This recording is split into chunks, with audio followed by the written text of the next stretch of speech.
안녕하세요. 주권연구소 이형구 연구원입니다. 이번 아침 햇살은 지난주에 이어서 20대에 대해서 살펴보려고 합니다. 지난주에 무슨 이야기 했는지 기억이 나시나요? 안 보셨으면 지난주 방송을 같이 봐주시면 감사하겠습니다. 잠깐 훑어보자면은 첫 번째로 20대 속에서 국힘당을 지지하는 흐름이 있다, 이걸 살펴보았습니다. 어떤 사람들은 20대를 옹호한다고 해서 무턱대고 20대 국힘당 지지하는 게 아니다, 뭐 이렇게 부정하기도 하는데, 이런 경향이 나오고 있는 건 사실이에요. 그 뒤로 살펴본 거는 언제부터 이런 현상이 생겨났는 거였죠. 어떤 사람은 20대가 원래 보수적이었다, 뭐 이렇게 이야기하기도 하고, 또 다른 사람은 조국 사태 때 등을 돌렸다, 뭐 이렇게도 이야기하는데, 그건 사실이라고 할 수가 없고, 재보궐선거, 그리고 그때 터진 부동산 문제를 기점으로 그때가 돌았었다, 이렇게 할 수 있다는 거였어요. 그러면 20대가 왜 국힘당을 지지하게 되었느냐, 이거에 대해서 첫 번째로 살펴본 게 20대가 어떤 현실에 처해 있냐, 이거였죠. 그래서 구체적으로는 부동산 문제랑 취업 문제를 들었습니다. 여기서 이제 핵심은 과거 40대, 50대가 20대였을 시절에 사회생활을 시작했던 그 환경과 지금 20대가 처한 현실이 다르다, 뭐 이런 거였어요. 그래서 20대는 굉장히 절망에 빠져 있었죠. 그래서 헬조선이라고 막 부르지 않았습니까? 그래서 그걸 바꿔보려고 촛불을 들었는데, 촛불로 탄생한 문재인 민주당이 20대를 더욱 절망에 빠뜨렸죠. 그래서 뭐 이런 현실에 대해서 살펴보았습니다. 그럼 오늘은 무슨 얘기를 하냐? 지난주에 살펴본 거는 20대가 국힘당을 지지하는 이유 중에 첫 번째로 20대의 현실이 어떠냐, 이걸 살펴봤다면, 두 번째로 20대가 국힘당을 지지하는 게 어떤 성격이냐는 거예요. 보시는 것처럼 20대가 국힘당을 지지하는 건 20대가 보수화된 게 아니라 20대가 반정부를 하는 성격이다 라는 겁니다. 어떤 사람은 20대가 국힘당을 지지하는 거는 보수화돼서 그렇다라고 주장을 해요. 그리고 또 어떤 사람은 20대가 국힘당을 겪어보지 않아서 국힘당을 지지하는 거라고 이야기를 합니다. 이게 대표적인 게 박영선 서울시장 후보죠. 이게 재보궐선거 때 한 말이거든요. 경험이 적어서 국힘당을 지지한다, 이렇게 이야기를 했어요. 이 시청하시는 분들 중에서도 이렇게 생각하시는 분들이 좀 있지 않을까 싶습니다. 과거 뭐 전두환, 김영삼을 겪어봐라, 뭐 이런 것까지는 아니더라도 이명박, 박근혜를 봐라, 얼마나 이제 끔찍했냐 이거죠. 그런데 어떻게 그런 애들을 지지할 수 있냐? 이거는 이명박, 박근혜를 겪어보지 않았기 때문이다, 이런 식인 거예요. 근데 그게 사실이냐 봤을 때 사실이 아니라는 겁니다. 여러분, 이명박, 박근혜 때 국민이 촛불을 들고 광장에 나선 게 여러 번 됐습니다. 언제 있었나요? 첫 번째로는 2008년 미국산 소고기 수입 반대 촛불이 있었죠. 그리고 2014년에 세월호 참사가 있어서 여러 가지 추모 행동들이 있었고, 2016년, 2017년에는 박근혜 탄핵 촛불이 있었습니다. 그런데 이때마다 주역으로 등장했던 게 청소년들이었어요. 2008년 같은 경우에는 청소년들이 가장 먼저 촛불을 들었습니다. 그래서 청소년들이 촛불항쟁을 이끌었다, 촉발시켰다 라고 할 수도 있어요. 세월호 참사는 어떻습니까? 전두환이 5.18 학살을 저질렀다고 하면은 박근혜는 세월호 학살을 저질렀어요. 이때 청소년들이 나서서 추모하고 촛불 집회도 열고 그랬습니다. 전국적으로 학생들이 추모에 동참을 했죠. 박근혜 탄핵 때는 어땠습니까? 청소년들이 직접 광장에 나오거나 다 여러 가지 방법으로 촛불에 참가를 했어요. 그래서 자료를 보면은 청소년의 절반 이상이 직간접적으로 항쟁에 참여했다고 합니다. 그러니까 이 청소년들 나이가 이렇게 돼요. 2008년 광우병 촛불 때의 청소년이 지금의 20대 후반입니다. 세월호 참사 때 청소년들이 지금의 20대 중반이에요. 그리고 박근혜 탄핵 촛불 때 항쟁에 나섰던 청소년들이 지금의 20대 초반입니다. 그러니까 빠르면은 2008년 때 초등학생으로 만약에 촛불 집회를 나갔다, 이러면은 광우병, 미국산 쇠고기 반대 촛불, 세월호 참사, 박근혜 탄핵 촛불까지 전부 들고 나섰던 거예요. 그런데 이런데도 20대가 이명박근혜 정권을 모른다고 할 수 있을까요? 그건 아니죠. 지난 시간에 말씀드렸던 거지만 이게 그동안의 20대 연령층의 여론조사 결과예요. 20대는 2021년이 들어서기 전까지 민주당을 지지를 했습니다. 그 2020년 총선 때도 민주당을 압도적으로 지지해줬어요. 보면은 50대보다도 20대가 민주당을 더 압도적으로 지지를 해줬습니다. 그렇게 보면은 20대가 원래 보수적이었다. 아니면 국힘당을 겪어보지 않아서 국힘당을 지지하는 거다. 이렇게 얘기할 수가 없는 거죠. 만약에 그런 거면은 왜 총선 때까지는 20대가 민주당을 이렇게 압도적으로 밀어줬겠습니까? 설명이 안 되잖아요. 그러면은 20대가 민주당을 지지하다가 국힘당 지지로 돌아선 거는 보수화되었기 때문이 아니라는 거예요. 그럼 왜겠냐? 문재인 민주당에 대한 반발로 국힘당을 지지하는 거라고 해석해야 한다라는 겁니다. 이런 건 언론 보도를 찾아봐도 20대 스스로가 정확하게 이야기를 많이 했어요. 정부가 잘못해서 국힘당을 지지하는 거지 보수화라고 할 수 없다. 20대가 그렇게 스스로 이야기를 합니다. 국힘당도 스스로 알아요. 20대가 국힘당을 지지한 게 아니라 자기의 힘을 과시한 거에 불과하다. 이렇게 이야기를 합니다. 그래서 20대가 국힘당을 지지한 건 반정부의 성격이다. 보수화가 아니라. 또 어떤 사람은 20대가 개인주의, 이기주의가 심해서 보수적이라고 이야기하는 사람들도 있어요. 요즘 20대가 개인주의, 이기주의적인가요? 물론 20대가 개인주의, 이기주의 있습니다. 개인주의, 이기주의가 심해지고 있어요. 그게 문제이긴 합니다. 근데 그게 20대만 그런가요? 이걸 좀 이야기를 해보고 싶어요. 제가 보기에는 40대, 50대도 이기주의가 심각해지고 있다라고 생각합니다. 이게 박근혜 탄핵 촛불 때 신문 기사거든요. 부모와 자녀의 대화로 되어 있습니다. 미안하다. 힘없고 백없어 우리 딸 고생만 하게 만들고. 어떤 생각이 드시나요? 좀 말이 이상하지 않습니까? 잘못은 박근혜 최순실이 했는데 부모가 딸한테 왜 미안해요? 지난 대선에서 박근혜라는 잘못된 대통령을 만들었다고 미안하다는 거예요? 아니잖아요. 힘없고 백이 없어서 우리 딸을 고생만 하게 만들었다. 이 말은 내가 힘이 있고 백이 있으면은 너를 정유라처럼 편하게 살게 만들어 주었을 텐데 그러지 못했다라는 거잖아요. 최순실 정유라가 한 짓은 잘못된 거니까 힘이 있고 백이 있어도 하면 안 되는 거니까 안 해야 되는 게 아니라 할 수 없어서 그렇게 못 해줬다는 거예요. 그렇잖아요. 만약에 내가 지인한테 전화 한 통 하면은 지인이 내 자식의 대학 입시 면접에서 좋은 점수를 줘가지고 스카이 대학교를 합격할 수 있다고 해봐요. 내가 만약에 부탁 한번 하면 내 자식이 좋은 직장에 취직할 수 있다고 한번 해봅시다. 그러면은 부탁 한번 해볼까? 하고 연락하지 않겠어요? 그렇게 하는 건 불공정한 거야, 잘못된 거야 해서 안 하는 게 아니라 할 수 없어서 못 하는 거에 가깝다는 거예요, 이거는. 그러면 20대만 특별히 이기적이라고 할 수가 있을까요? 다들 이기적인 거 아니에요? 최근에 가장 중요한 화두 중에 하나가 공정이 있죠. 이 공정도 곰곰이 생각해 볼 필요가 있습니다.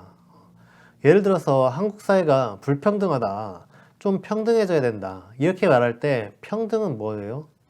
강남과 비강남이 있으면, 그 스카이 대학과 그 외의 대학이 있으면은 이 사이에 격차를 줄이자는 게 평등이에요. 고액 연봉자가 있고 이재용 같은 사람이 있고 평범한 삼성 말단 직원이 있고 하면은 이 격차가 너무 크다, 이 격차를 줄이자, 이게 평등입니다. 강남 사는 사람들 뿐만 아니라 비강남에서 사는 사람도 잘 살 수 있어야 되고, 스카이 대학뿐만이 아니라 지방대학교에 다니는 학생들도 취업을 잘 되고 괜찮은 임금을 받고 일할 수 있어야 되고, 고액 연봉자가 아니라 평범한 노동자들도 평범한 임금을 받더라도 잘 먹고 잘 살 수 있게 만드는 게 평등이죠. 그런데 공정은 뭡니까? 공정은 불평등을 타파하자는 게 아니에요. 상류층과 하류층의 차이는 그대로 두고, 상류층과 하류층의 지금 차이가 하늘과 땅 차이죠. 근데 공정은 이 격차는 그대로 두되 내가 그 상류층으로 가고 싶다, 그러니까 나한테 상류층으로 갈 수 있는 기회를 달라 라는 게 공정이에요. 발언 자체가 그렇지 않습니까? 기회를 공평하게 줘야 된다, 경쟁을 공정하게 해야 된다. 상류층으로 가고 싶은데 누가 갈 거냐, 그걸 정하는 경쟁을 공정하게 해야 된다는 게 공정이에요. 평등은 계층 간의 격차를 줄이자는 게 평등이라고 하면은, 공정은 오세훈이 말하는 것처럼 계층 2등의 사다리를 복원하자는 게 공정입니다. 이게 뭐예요? 결국엔 나만 잘 살면 된다는 거예요. 공정이란 개념이 이기주의, 개인주의를 전제로 한 개념입니다. 이게 로또랑 뭐가 달라요? 다른 사람들이 뭐 5,000원씩 내가지고 모인 돈을 내가 독식한다. 로또는 기회가 공정하잖아요. 추첨도 공정하다고 치고 이 번호를 선택하는 것도 나고 누구나 5,000원씩 내면 확률이 같죠. 어느 한 사람이 로또 맞아서 잘 사는 세상이 우리가 지향해야 할 사회는 아니지 않습니까? 근데 지금 사람들 보면 평등해져야 한다고 하지 않아요. 공정해져야 한다고 하잖아요. 이게 전국과 전 세대가 다 개인주의와 이기주의에 물들어져 있습니다. 그러면 40대, 50대는 개인주의적이지 않고 이기주의적이지 않아서 진보적이고 20대는 개인주의적이고 이기주의적이어가지고 보수화됐다. 이게 아니라는 거예요. 개인주의와 이기주의가 아니면 대체 20대는 왜 40, 50대랑 다르냐? 20대가 가지고 있는 차이가 뭐냐? 하는 걸 얘기를 해야 되는 거죠. 그게 뭐냐? 바로 주권의식이 높다는 거예요. 아까도 말씀드렸지만은 20대는 2008년 광우병 촛불부터 세월호 참사, 박근혜 탄핵 촛불에 나섰던 사람들입니다. 이르면은 2008년 초등학생 때부터 촛불 들고 광장에 서 있었던 사람들이에요. 20대는 삶 자체가 광장의 주인으로 살아왔어요. 2008년에 청소년들이 나서서 어른들을 이끌어내는 경험도 해봤고 2016년에 정권을 뒤집는 승리의 경험도 했습니다. 세상을 변화시키는 걸 직접 하면서 살았어요. 그래서 다른 세대보다 주권의식이 더 높다고 할 수 있습니다.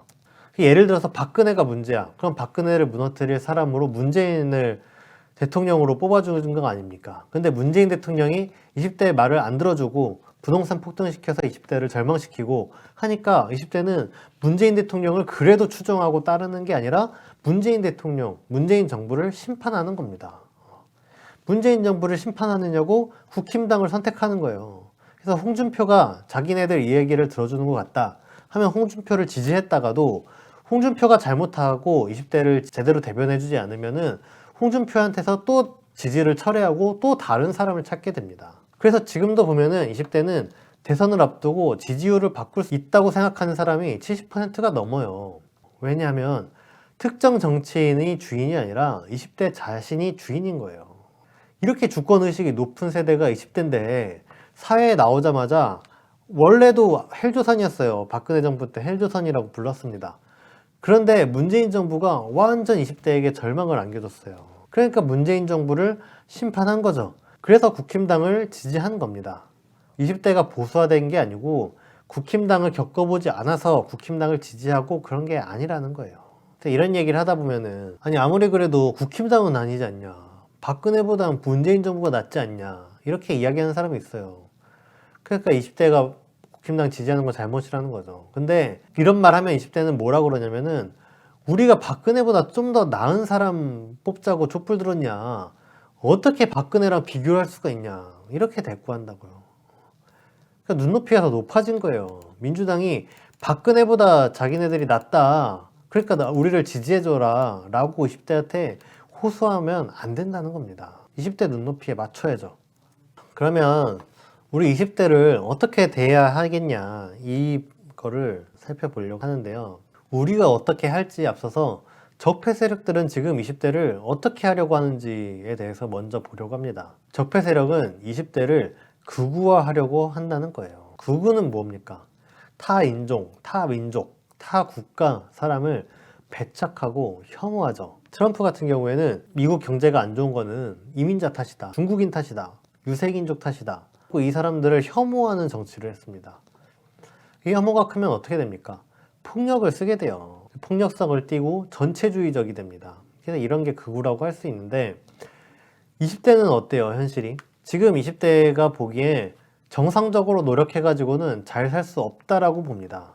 아무리 노력해도 안 되는 게 현실이다 이렇게 생각하는 거예요. 그럼 이렇게 하면 어떻게 됩니까? 사회에 불만을 갖는 게 자연스럽죠.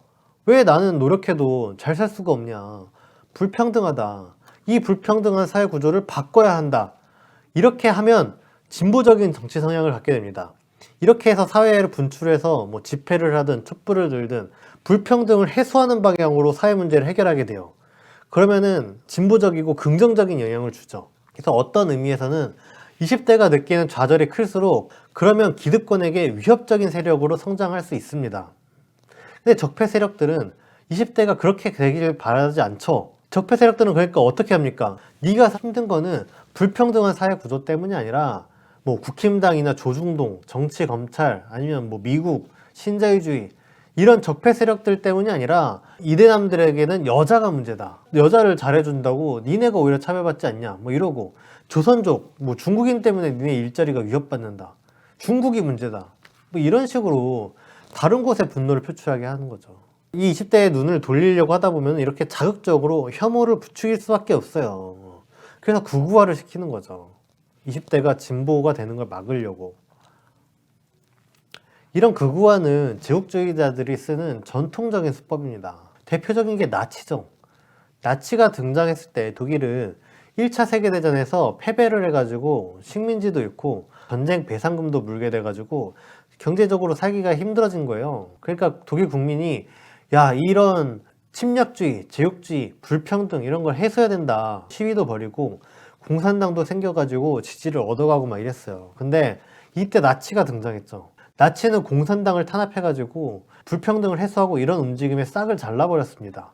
그래서 독일 국민의 분노를 제국주의에게 향하게 하는 게 아니라 유대인, 영국, 프랑스한테로 돌렸어요. 그래서 독일 국민이 유대인, 영국, 프랑스 사람들에게 엄청난 혐오감과 적대감을 갖게 됐죠. 그 결과 어떻게 됐습니까? 유대인 학살을 저지르게 되는 거예요. 그리고 2차 세계대전을 일으키게 된 거죠. 적폐 세력도 이런 방식으로 20대를 극우화하려고 한다는 거예요. 그래서 실제로 여론조사를 해봤더니 지난 4년 동안 가장 심각해진 갈등이 뭐냐 이렇게 물으니까 전체 연령대를 통틀으면은 빈부 갈등이 심해졌다라고 대답했어요. 그럼 빈부 갈등이 심해졌다라고 생각하는 사람은 어떻게 됩니까? 앞으로 한국 사회 갈등을 해소하려면 빈부격차를 줄여야겠구나 이렇게 생각할 거 아니에요. 이거 긍정적이라고 할 수 있죠. 근데 20대는 뭐라고 대답했냐? 20대는 지난 4년 동안 가장 심각해진 갈등은 남녀 갈등이라고 했어요. 적폐 세력들이 20대를 극우화하기 위해서 남혐, 여혐을 조장한 거예요. 그러니까 이런 결과가 나온 거죠. 사실 이 극우화는 한국만의 현상은 아닙니다. 전 세계적 현상이에요. 왜냐하면 자본주의 자체가 지금 심각한 위기에 있기 때문입니다. 세계 경제 포럼, 다보스 포럼이죠. 여기 회장은 자본주의가 이미 급격한 침체가 시작됐기 때문에 위대한 리셋을 해야 된다. 뭐 이렇게 이야기를 해요. 그러니까 자본주의가 위기에 빠지면 어떻게 합니까? 전 세계 사람들이 이제 부익부 빈익빈 이런 걸 타파하고 평등해져야 된다. 이렇게 들고 일어날 수 있어요. 어떤 나라에서는 다시 사회주의를 해야 된다. 뭐 이렇게 나서는 나라가 있을 수도 있지 않습니까? 그게 아닌 게 아니라 프랑스 경제학자도 사회주의가 시급하다. 뭐 이런 책을 내요. 상황이 이렇게 되니까 어떻게 됩니까? 자본가들이 야, 이렇게 되면 안 되겠다 해서 나치처럼 세계 민중을 극우화하려고 만드는 겁니다.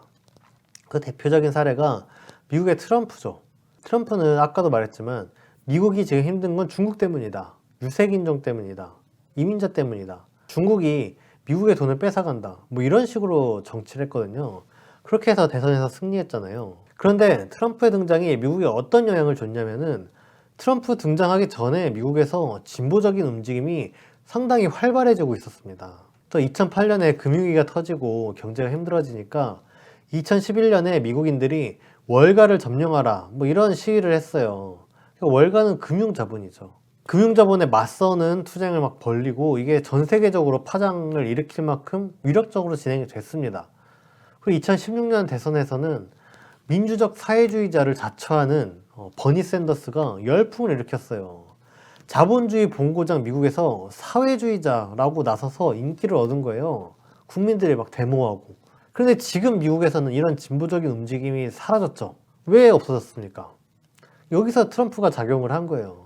트럼프가 미국을 극우로 이끈 거죠. 그래서 극우는 올해 초에 미 의사당을 점거할 정도로 기승을 부리게 됐어요. 반대로 진보는 자취를 감췄죠. 미국 말고도 전 세계적으로 극우 세력이 많이 성장했어요. 유럽에서도 극우 정당이 성장해가지고 독일 같은 경우에 원내 진입에 성공한다든가 하는 거죠. 이게 우리로 치면 뭡니까? 태극기 부대가 국회 진입에 성공한 거랑 비슷한 거예요. 헝가리에서는 극우 세력이 압승을 했대요. 태극기 부대가 제1당이 된 거죠. 그 외에 프랑스나 폴란드, 칠레 이런 데서도 극우 세력이 집권하기도 하고 아니면 대선을 앞두고 유력 주자로 부상하기도 합니다. 한국에서도 그래요. 한쪽에서는 촛불개혁의 열망이 더욱 커집니다. 살기가 힘드니까 이 촛불개혁의 열망이 더욱 커지는 거죠. 진보의 목소리가. 근데 다른 한쪽에서는 극우가 더 기승을 부리고 있기도 해요. 그 대표적인 게 태극기 부대가 창궐하는 거였고, 또 윤석열도 뭡니까? 윤석열 검찰 파쇼를 하던 사람이잖아요. 그리고 대선에 출마하면서 전두환을 찬양하고 이런 식의 정치를 하면서 대선 후보가 되지 않았습니까? 이게 한국 사회를 극우하면서 그래서 20대한테는 어떻게 하냐, 일배 문화를 퍼뜨리면서 극우화를 하고 있습니다. 일배 문화란 게 뭐예요? 혐오를 조장하는 거, 호남을 비하하는 거, 중국을 배척하는 거, 이런 식으로 혐오와 갈등을 조장하지 않습니까? 그리고 적폐 세력들이 20대 그 청소년들을 극우화하는데 사용하는 수단 중에 하나가 게임이에요. 그래서 이 게임 문화에 대해서 좀 생각해 볼 필요가 있습니다. 무슨 얘기냐면은, 게임은 첫 번째로 사람을 우민화하는 수단으로 사용이 돼요. 우민화는 쉽게 말하면 멍청하게 만든다는 거죠. 그 우민화가 사람을 극우화하는데 주요 수단으로 사용됩니다.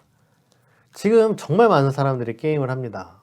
게임은 컴퓨터 게임도 있고 스마트폰 게임도 있고 뭐 플레이스테이션 같은 콘솔 게임도 있고 그래요. 그리고 요즘에는 VR 게임도 있죠. 정말 많은 사람들이 게임을 해요. 통계를 보면 한국인의 71%가 게임을 한다고 합니다. 그래서 게임이 문제다 이렇게 이야기를 하면은 워낙 많은 사람들이 게임을 하기 때문에, 야 그래 나도 게임을 하긴 하지만은 게임이 문제긴 문제다 이렇게 인정하는 사람도 있는데, 어떤 사람은 아니 나도 게임 하는데 게임이 뭐가 문제냐, 게임 자체가 문제인 건 아니다 이렇게 이야기하시는 분들도 계세요. 워낙 많은 사람들이 게임을 하다 보니까 반응이 다양하게 나오는 겁니다. 게임 자체가 문제가 아니라 게임을 적당히 잘 즐기면 되는 거다 뭐 이런 건데, 어린이 청소년으로 가면은 게임을 더 많이 해요, 성인보다. 아까 전체 게임 이용률이 71%다 이렇게 이야기했는데 10대로 가면 94%가 됩니다. 20대는 86%가 돼요. 그래서 학교 다니는 학생 같은 경우에 이 자료를 보시면은 하루에 2시간 이상 게임하는 학생들의 비율이에요.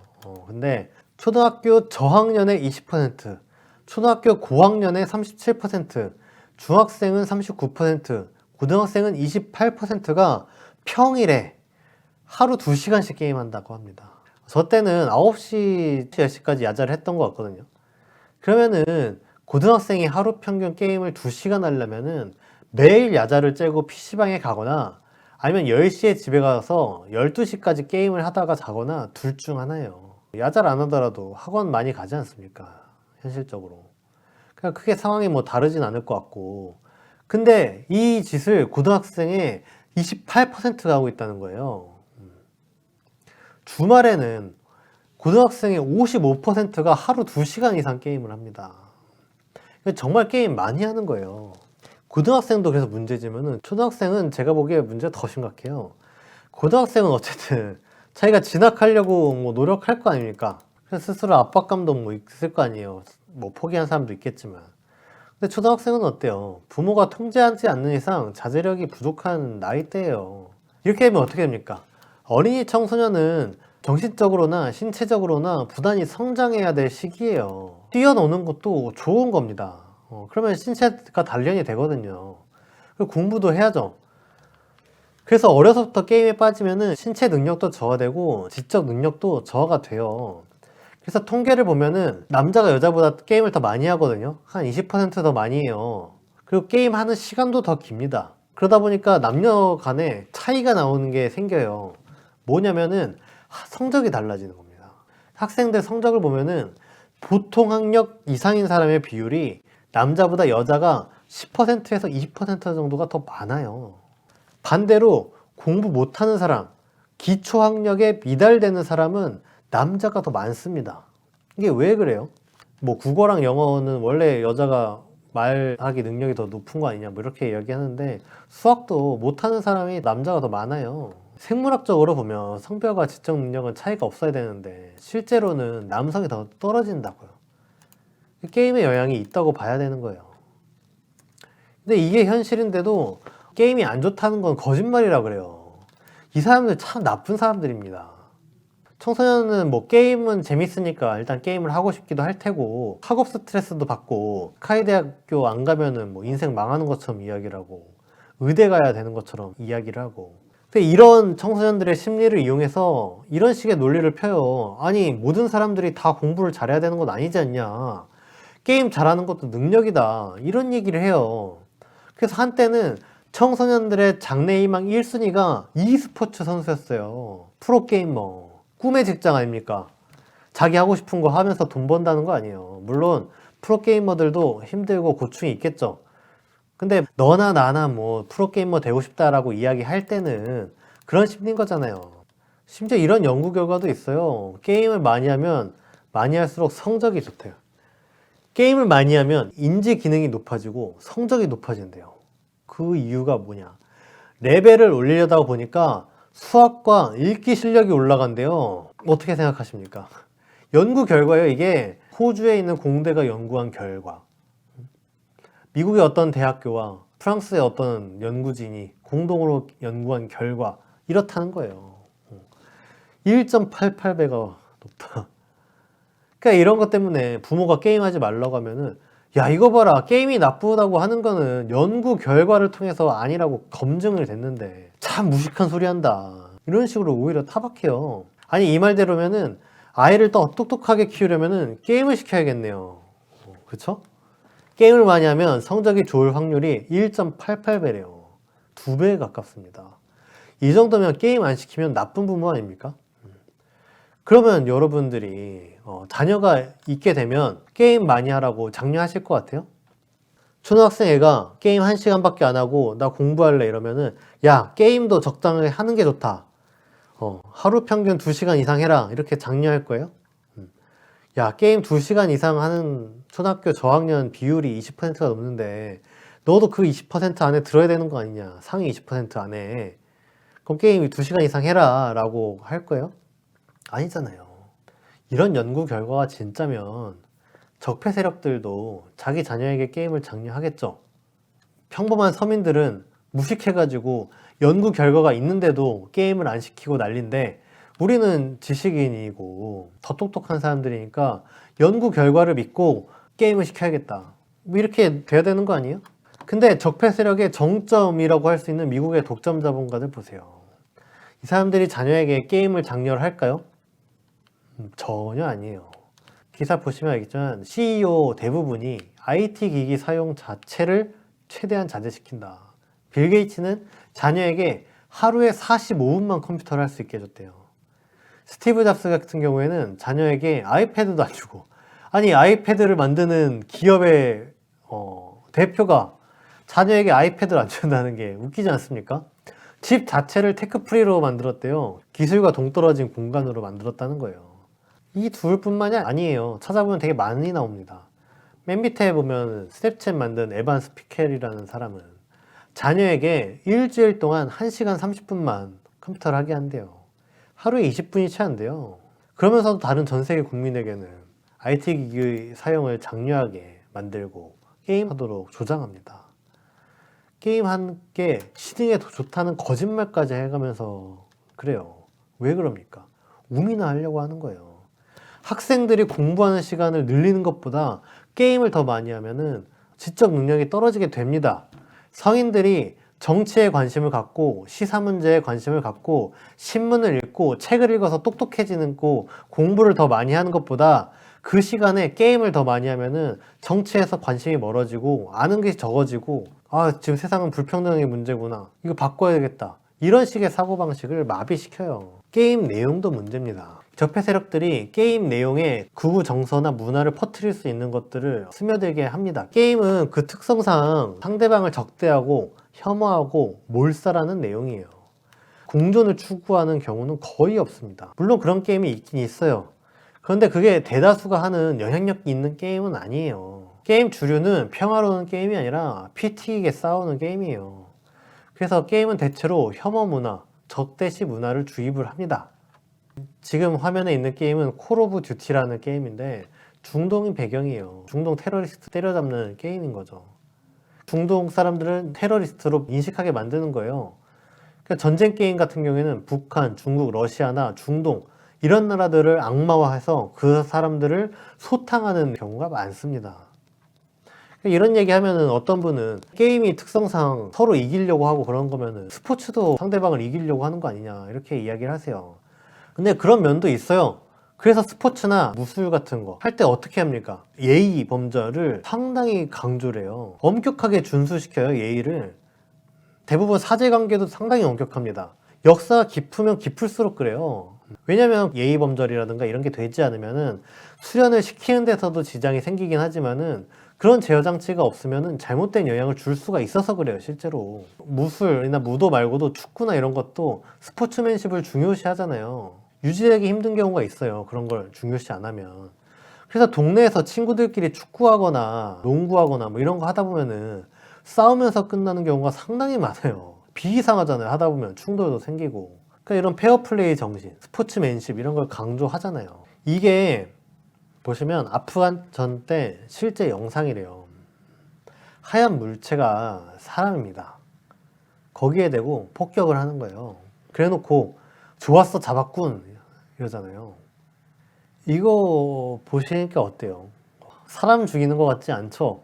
지금 여러분들 이게 보시는 게 사람을 미군이 학살하는 장면이에요. 폭격당한 이 분들은 돌아가셨을 거 아니에요. 처참하게. 끔찍하잖아요. 이거 곰곰이 보다 보면 눈물이 나요.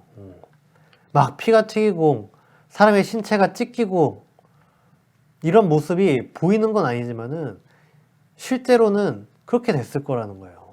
이렇게 해서 아프간 사람들이 죽은 거예요. 전투기에서 폭격하는 것도 그렇고 요즘에는 드론을 이용해서 멀리서 이런 화면을 보면서 조종해가지고 사람들 죽이잖아요. 최근에 아프간에서 미군이 드론을 폭격했는데 민간인이 죽었던 사건 있지 않습니까?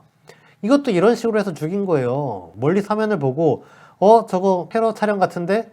해가지고 미사일 발사 버튼 눌러가지고 죽였더니 어린이들이 타고 있었다는 거 아니에요. 이런 화면 보고 죽인 거예요. 그러니까 정말로 게임하는 것처럼 사람들을 죽이는 거예요. 미국 놈들이. 그러니까 이런 식으로 게임이 실제 전쟁과 그대로 연결되기도 한다는 겁니다. 그러니까 게임뿐만 아니라 좀 더 시야를 넓혀보면은 만화를 이용해서 극우화시키려는 노력도 있습니다. 예를 들어서 이 만화는 라바라는 만화예요.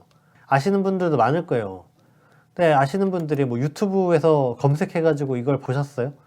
아마도 아니겠죠.